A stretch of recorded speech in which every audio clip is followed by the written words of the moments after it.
ESPN Classic welcomes you to the following presentation of the National Football League.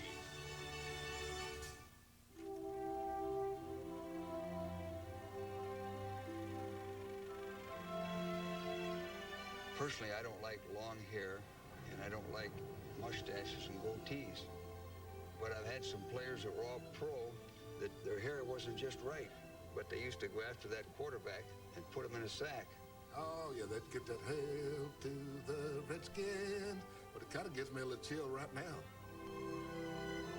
And these were all old veterans, and they went along with this, singing hip, hip, hooray, and hooray for George. They were into it, too, and I think that was a secret that he had. He would steam up these guys. He would get them together. Listen, they're a bunch of damn front runners, and let's come back at them. That's all they get for the rest of the afternoon.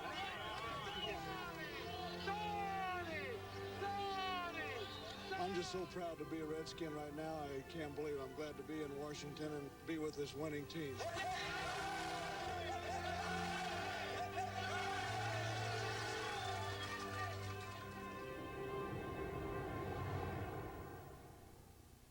In 1971, George Allen was hired as head coach of the Washington Redskins, and he announced the future is now. He traded away his draft picks for veterans, hoping to put a winning team on the field in his first year. Now, this was a daring approach, and we didn't know if he'd succeed or not. We just knew we wanted to be there and capture it all on film. So we headed for the Redskin training camp at Dickinson College in Carlisle, Pennsylvania, site of the Indian School where Jim Thorpe was once an All-American. It's a quiet little town. At least it was until my dad arrived. Leader has arrived, and I'll take a slow walk up on him. You're talking about 1971? Who the hell can remember that? Here I am, 85 years old. How do you expect me to remember 1971? I want you to watch this action, Joe. Dad knew George Allen from the coach's days with the Los Angeles Rams, so he was there to make sure George and the Redskin PR man, Joe Blair, cooperated with our film crews. Try not to answer my questions. Just let me know when you're ready. Now. What time is the bus doing? If they left at 2, it should be here right now. In fact, they're overdue. If they didn't leave till 3, we've got about 20 minutes yet. We'll go in and see Coach. He's waiting for you. Okay. All right. So our crews were on the practice field right from the start as the 71 season began in the July heat. Weather's getting a little warmer. You like that? Well, it's been perfect weather so far. Joe Blair's assured me that it will stay this way.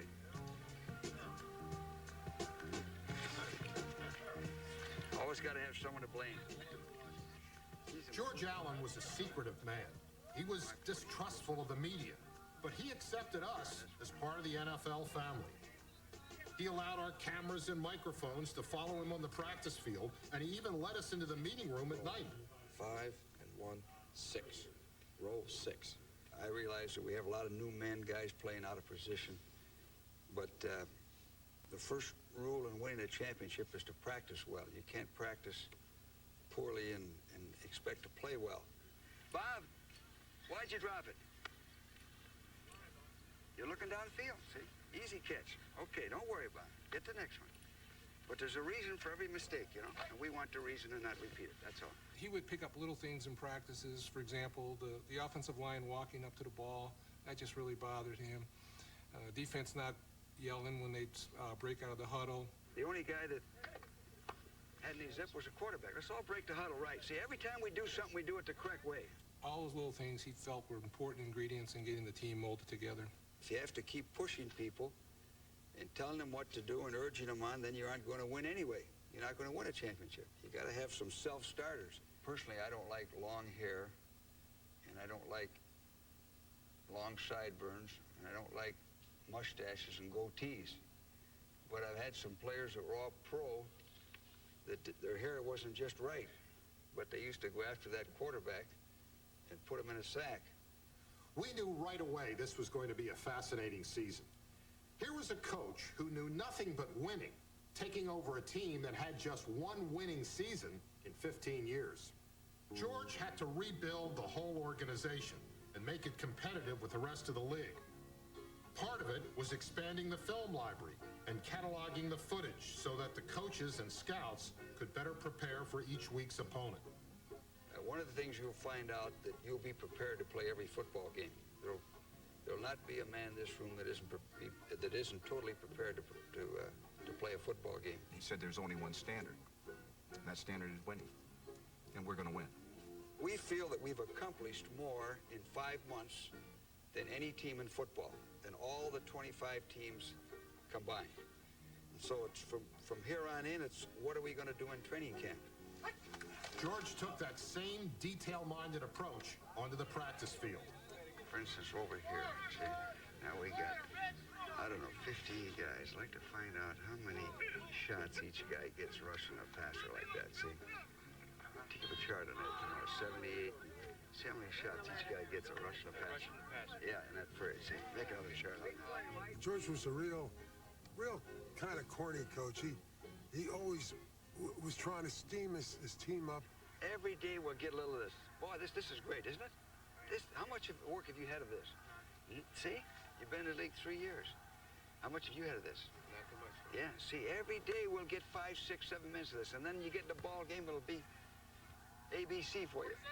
Damn, this is the type of stuff, see? The more you can break it down, Marv, you know, because you had to coach this, see? He invented all the defenses you see today. George got the nickel defense, the dime defense. He had the first special teams coach. He had the first strength coach. He was an innovator, and I just saw this, the atmosphere that he created, and I knew we were going to be a winner. But if he blocks, we'd rather have you buzz, you see. And we'll change that from week to week. We don't want to be cataloged. Is to love. George Allen brought in 20 new players in his first season with the Redskins. Most had played for Allen before, and they knew they didn't have to worry about making the team. What if five of these guys don't make it? Then what? Everybody look right at the coach this time. All right. The old guy in the middle? It was almost as if Allen was coaching two teams, the one he traded for and trusted, and the one he inherited and hardly knew. It's embarrassing to have so many guys Stay where you are. Don't move. come in and the Redskins stay over there. All right, come on. Tommy Mason was 31, balding, with bad knees. But Allen brought him in as a backup running back. Picture hasn't changed in 10 years. I think they still run the same ones that they ran 10 years ago. 68. Yeah. How come you keep a guy like that, Coach? Well, Tommy can help us in 3 areas. He can play fullback or halfback. Either one. He's a good blocker. He can come in and not make a mistake, pick up an audible. Tommy has a lot of character. He's the proven veteran. And I said, George, what's Tommy going to do? He said, Tommy Mason will win us one football game. And sure enough, that year, Larry Brown got hurt, and Tommy Mason came in and got 140 yards and won us one football game. Kilmer and Mason roomed together, and Mason was dating Kathy Rigby. Kilmer was always kidding him about putting some parallel bars in their bedroom. So if she happened to come in, she'd have something to play on.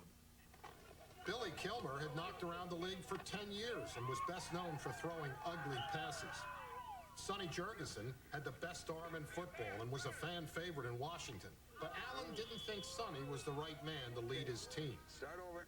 All right, let's go. I guess it started from the first meeting they ever had, and they just hit it off wrong about offensive philosophy.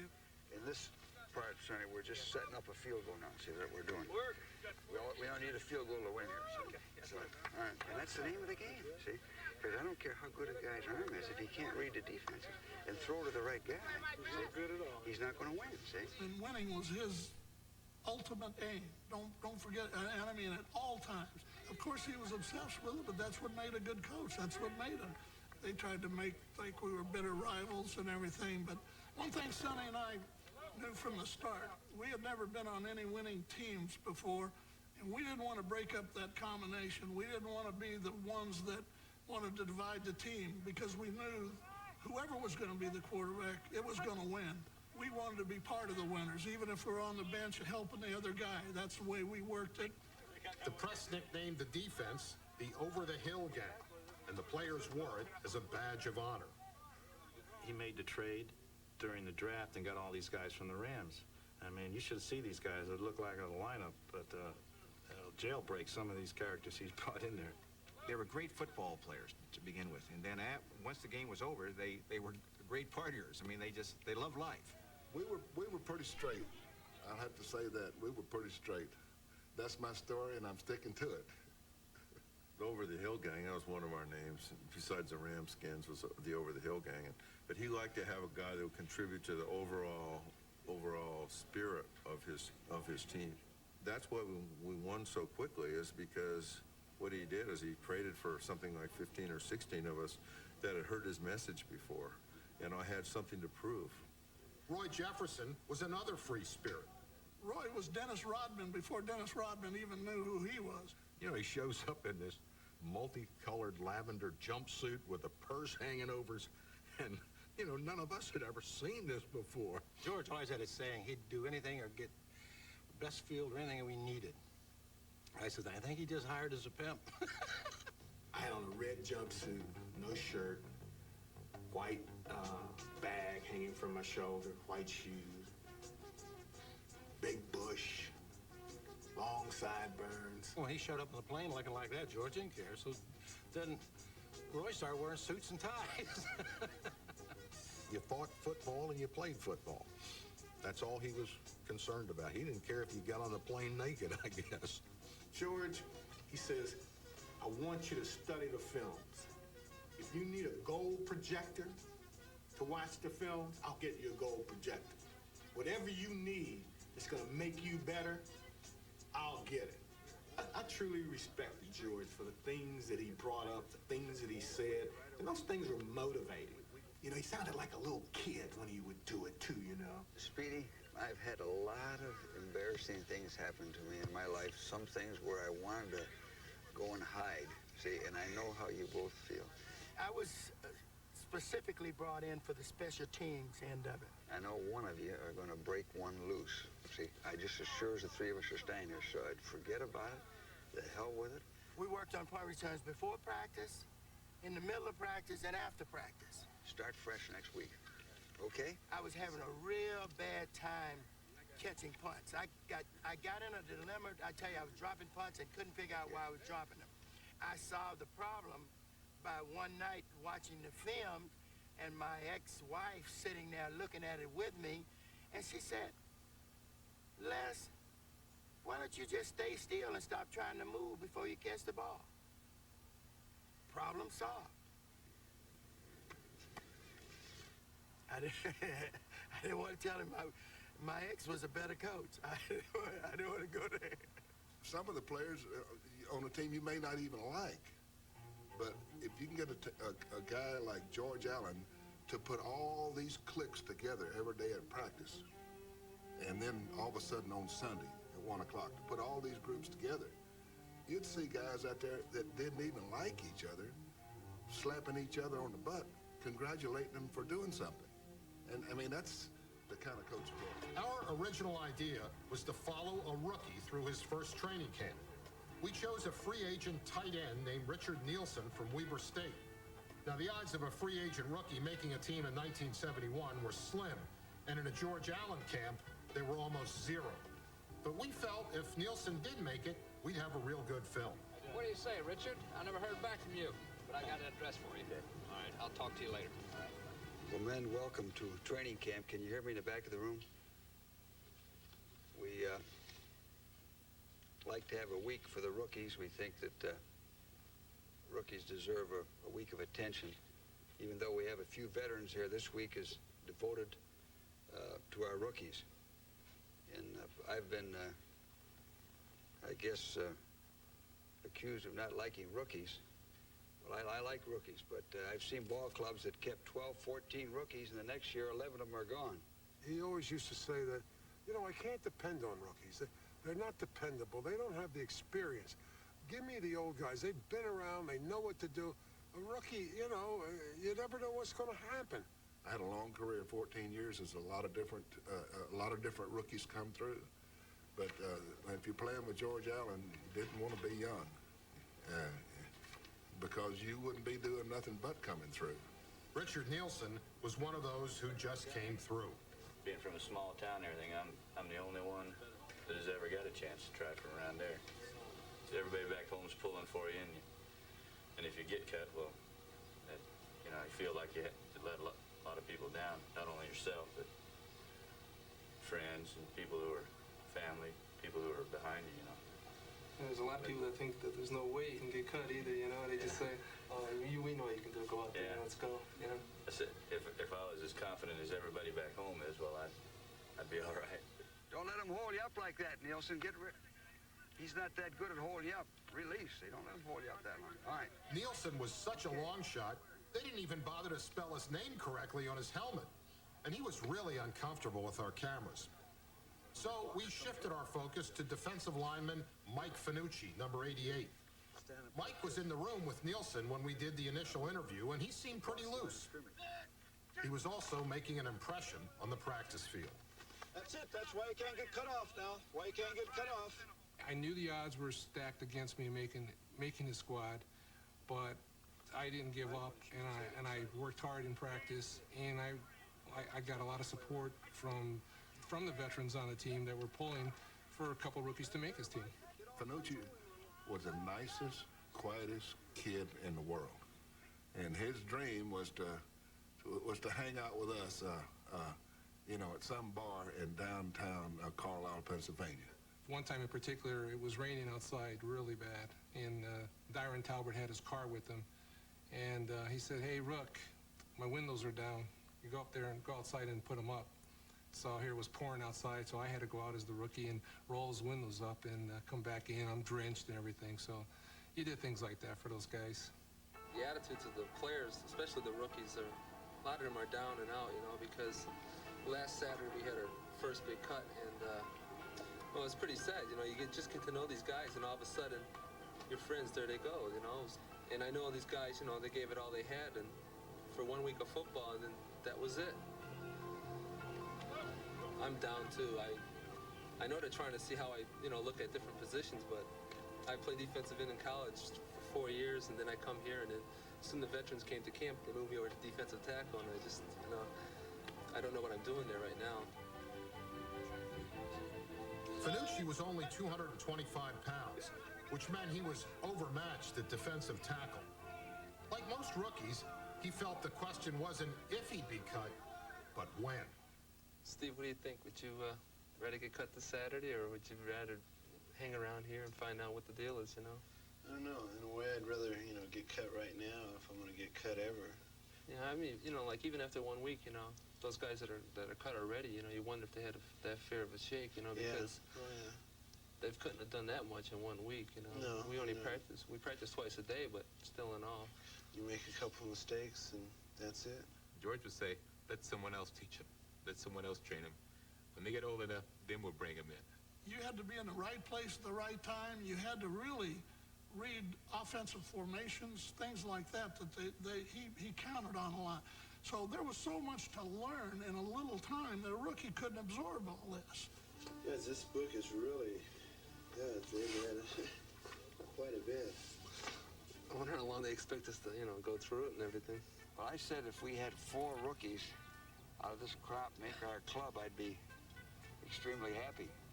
Let's make the 47-man roster, and I think we'll get 4. We might even get 5. As it turned out, none of the draft picks made the active roster. Receiver Cotton Spire was the top pick, and for most of camp, Allen thought we were following him. But that's okay because George traded Spire to Baltimore for Roy Jefferson. Richard Nielsen, our original subject, was cut after just 3 weeks. But Fanucci, the 9th round pick from Arizona State, played well enough to earn a spot on the taxi squad. We want to keep you with the team. We want to keep you on the cab squad. But we won't know if you clear waivers until tomorrow afternoon. If somebody claims you, then we won't be able to keep you with us. But if you go through waivers, then we want to keep you with us on the cab squad. He made a trade, I guess, last night for 2 more veterans. If I clear waivers, you know, today and tomorrow, and then I'll be on the taxi squad. We thought it was too confusing to explain waivers and the taxi squad and what that all meant. So in the original film, we just said Mike Fanucci didn't make the final roster, which was true, but when Mike saw it, he wasn't happy. You'll be staying here instead of going to San Diego with us. I'm not going? No, you won't be going to San Diego. And then as soon as we get back from the Coastway, we'll get you squared away.